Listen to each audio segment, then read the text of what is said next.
on calminama on juutama jettama yeeɓiyankoɓe Pile TV en garti ɗo lawol gongol eɗen gonde musidɗo men sehil men Samba Ba Samba Ba noon en ɓooyde makko gila toon to ganduɗa ko marché Gueule Tapée ha toon to unité 4 ha to galle Aliou Sadio Sow ha ɗo kanko waɗanta ɗo jewte ko fate cellal e nder radio ngo on kewa noon yidemo e haalirde nde hande noon kanko ɗo en ceerno Samba Ba jeeya koto wiyete Wakka Nguna toon to diwan Saloum to ko fuɗɗe men ko faade joni omo jokki jewte makko hande kalten koko fate e safruji ɗi ganduɗa kanko noon o yaani no ko won timle walla ƴewle ko nandi hen kanko ko safara o yaari Samba Ba jeeya fedde wiyetende Amfort ko fedde ndinde gollotoɓe e cellal ɗo e leydi Sénégal tawi laamu ne heptini ɗumen ne jogui récépissé mumen ina ganda Amfort ne jogui fodde ujunnaje nayyi neɗɗo jeeyaɗo hen omo jeeya hen omo yahay batuji mabɓe ko sakkiti ɗo ko ñanden fedde wiyetende SNEIPS waɗino ewnago e ballal jaagoɗo kaltanaɗo ko fate cellal yo saffoɓe safuji ɓaleɓe ga ballaɓe e habtade rafi Covid-19 so tawi on gandal ngal ɓe jogui hen fodde e yimɓe capantati e jeetato jeehino o jeenoma hen Samba Ba hade men yettade safruji gadduɗa ɗo ɗi e leɗɗe gadduɗa ɗo ɗe eko momete ko eko fewnete ko ardi foof kalnamin Amfort holko woni Amfort mi salmini on mi juurima on ceerno Abou kala mbimi yo mbimami mino salmini mino juuro mi weltima hande darade ɗo e plateau pour wallude bandiraɓe neyyi ceerno Abou Amfort ko association médecine traditionnelle mbo hawrindi yimɓe safroɓe e moti joni ujunnaji nayyi neɗɗo partout dans le Sénégal région ngaji fof minen dañi toon représentant en e Amfort ko ɗum watta pour safar médecine traditionnelle safar gande men e nden fedde ko ɗum tagi nde ummi e kala cafrowo tan kewɓe hen eɓe dañi carte mabɓe membre e kala jeeyaɗo hen aɗa jogui carte ma membre eyyi mo ganduɗa kala ɗo jaaɗa aɗa wawi safrude nde lesdi yo caggal lesdi fof e par ce que on carte o mbo waɗa reconnaître par l' état état mbo waɗi reconnaître do carte o eyyi machallah Amfort ko association mawɗo dal ko fedde yañde dal yaaji dans tout le Sénégal minen dañi des représentants là-bas ne waɗi rewɓe walla ne waɗi ko worɓe tan ne waɗi rewɓe yo worɓe fof sago safroɓe eyyi médecine traditionnelle noon no yaaji leɗɗe yo mbaɗoɓe piiɓi yo jomɓe kuuɗi en e alquran no tous kew fof ne nder wadde ɓe ƴetta fof ɓe ƴettat fof e safroɓe dal c'est la médecine traditionnelle eyyi timoɓe en waɗoɓe ramle ko nani fof jalte hen nder eɓe nder fedde Amfort eyyi ñanden noddama ɗo ko wiyete ko lutte contre la pandémie de la Covid-19 woni ngal ɗo kartal ngal ɗo kartal nde jaaɗon ñanden jaagoɗo kaltanaɗo ko fate cellal o nde o noddi on gam habtade walludeɓe nde holko o wi on e nder heble eyyi fedde nde ko centre goto mbiyete SNEIPS ɗo Dakar sera CTO ko ɗon fedde nde ɗon réunion waɗa ɗon e CTO eyyi ɗon sera CTO ɗon SNEIPS woni joni noon ɓe mbidal e hakkille mabɓe uddi joni il faut médecine traditionnelle safar gande men il faut min denta hen min gara min mo kala adda ko ganduɗa ko wawi no wawi safrude e ngu ñaw eyyi ɗum dal ɗum ɓe ñaguino safroɓe ɓe dokki min papier ji kayit mo ganduɗa a waɗa remplir e a windata hen leɗɗe ɗe ganduɗa aɗa hutorode pour ko faadi e ñaw way ni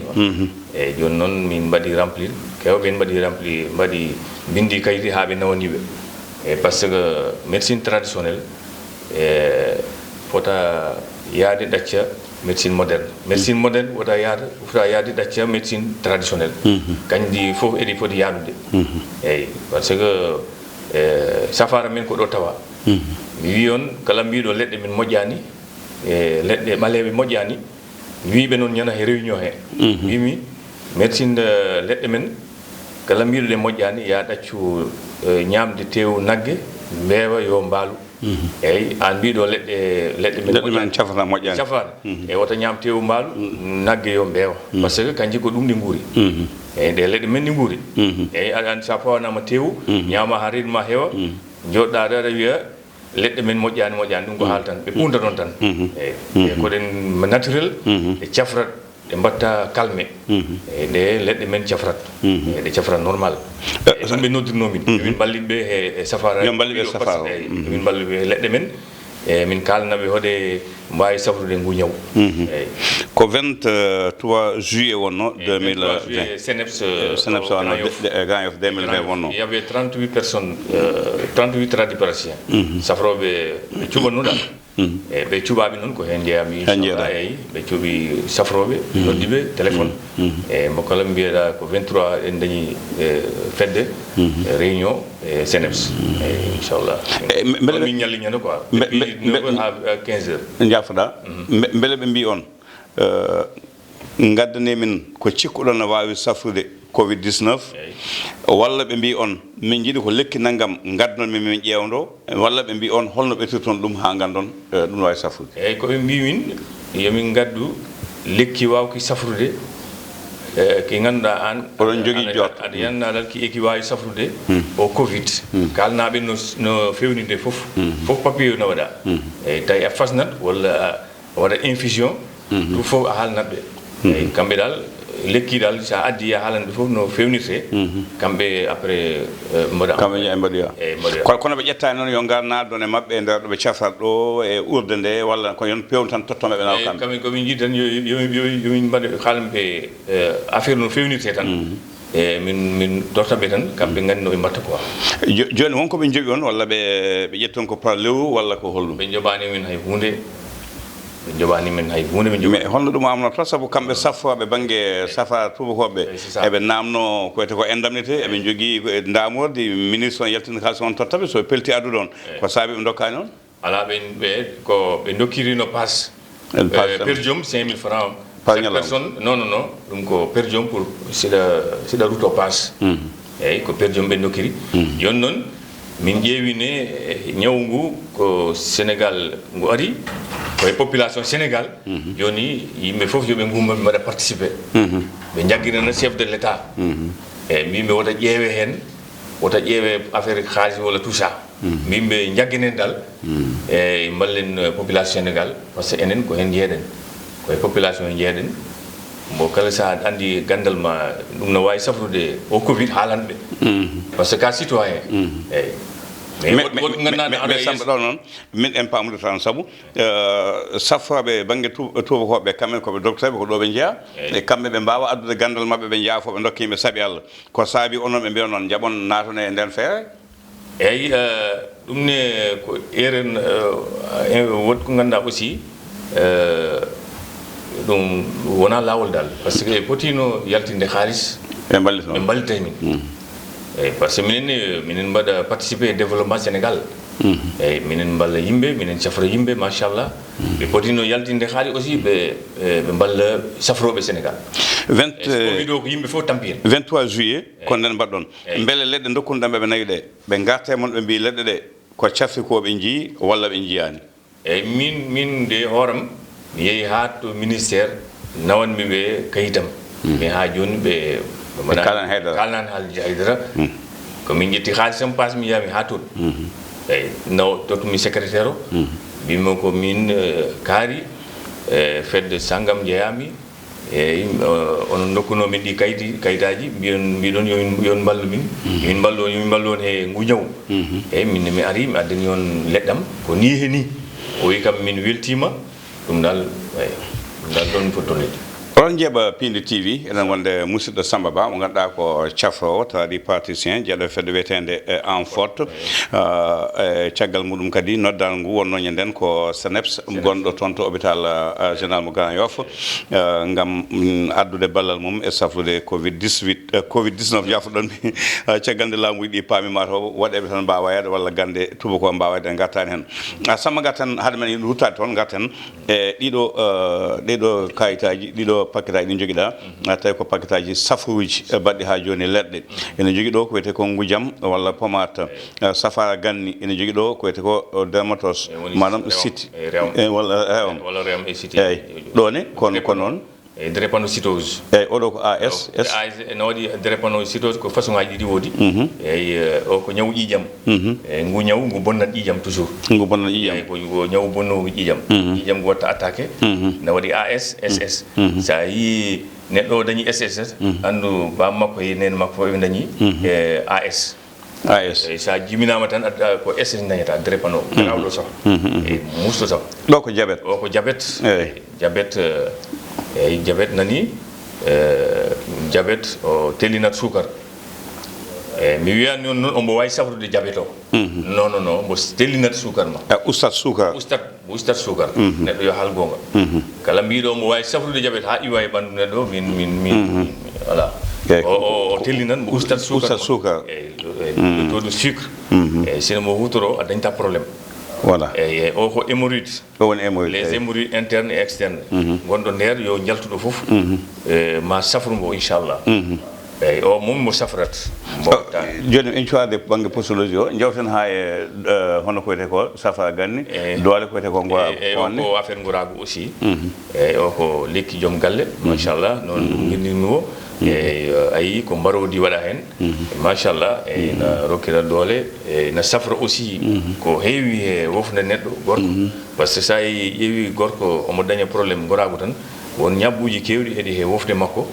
ɗin ɓuɓri en comme exemple ɓuɓri e yo rewa men tout ça ɗum nen addanide probléme ne waɗa composé nder ko ganduɗa safrat wofde ma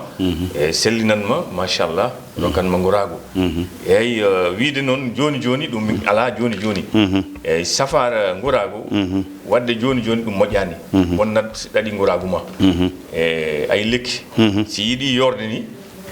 si dañi waɗa ndiyam toujours yiyat ki wilta yiyat ha koko commence o yaltude gorago ko noon walla force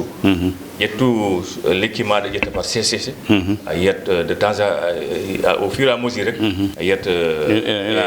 no wilta gorago mum no ara cc mais force de joni ɗum moƴƴani ƴettude joni ndentoɗe leɗɗe mbiyeteɗe joni ɗen ɗe gadduno ɗum caɗele eyyi a bonnat ɗaɗi gorago ma ƴetta lekki hande kiki mbaɗa dakam men belle mama fof ha laaɓa jikka an woni vraiment ɗum ko mbatta ta aɗa wara hoorema quoi aɗa lora hoorema eyyi médecine traditionnelle tan wonde ummotoɗo Chine woni ummotoɗo Afrique Sénégal mboɗo reme et tout ça mais persi ko anticancérigène puissant nani kala ñaamowo a dañta cancer machallah eyyi yo dañta cancer eyyi persi ɗum woni limon aussi ko noon moƴƴiri machallah eyyi ɗum tagui yon keɗoto 17h ha 18h Pindi FM canɗo e radio ngo waɗa jewte wona bandiraɓe yimɓe paamu naforaji tan kalami inchallah naforeji wayni liggemaji e tout ça e machallah jaama Samba Ba siftinde bandiraɓe tan bénéfice moon ɗum ko buuña moon mbaɗnatno men eyyi ɗum ko buuña eyyi ko buuña hande bisimillah o poiro e o persil e limon eyyi machallah eyyi par ce que ɓoƴe no heewi joni ɓoƴe no heewi Sénégal tan waɗi caɗele no heewi eyyi aussi ko faade guite aɗa andi aussi ɗum ne minen mawi rokkude guite aussi machallah guite koko moƴƴi ko fati guite e ɗum ne ina betterave rouge o betterave rouge kala gañɗo dañde probléme guite ya ñamat betterave rouge curi mo ɓennani o noon mo ɓennani o eyyi ya ñamat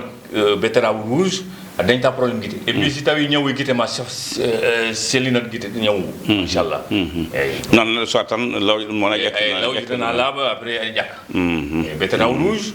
kala dañɗo probléme guite walla gañɗo dañde probléme guite ya ñamat betterave rouge eyyi so guite woni neɗɗo jaama Samba Ba jaama e golle ba jodi pewi siftinde bandiraɓe yeɓiyankoɓe Pindi TV gandano koye Samba Ba jeyaɗo diwan Saloum ɗo e wakka nguna Samba ɓoyde men duuɓi tati nayyi joni kanko waɗata jewte e nder haalirde nde hande woni goo makko ko cafrowo jeyaɗo e fedde safroɓe Sénégal heptinade banggue laamu wiyetende en fodde ujunaji nayyi neɗɗo na hen Allah wallimo jeeyama hen ko wona ɗum ko kadi en jarnima no fewi ardi fedde noon ko ɓeeteɗo Ablaye Ndaw ko kañum woni président en fot ardi fedde nde kono ɗum ko ñanden nde ɓe noddaɗo o ari ɗo hollude en wonde kayitaji mabɓe séminaire maɓe mbanno to ete ha joni SNEPS ko centre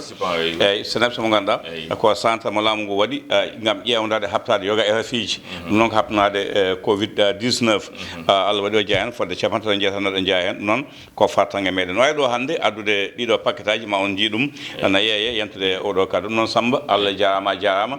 Pindi TV naɓe jettima en jetti Samba Diop mawɗo e Samba Diop tokos wondude Mansour Sow ɗum noon jokkude Samba Ba leɗɗe ɗe nan ɗo keɓon cafroɗon dañon jaam yo hanirta ni henna yo jaam ñallu so ñalli yo waal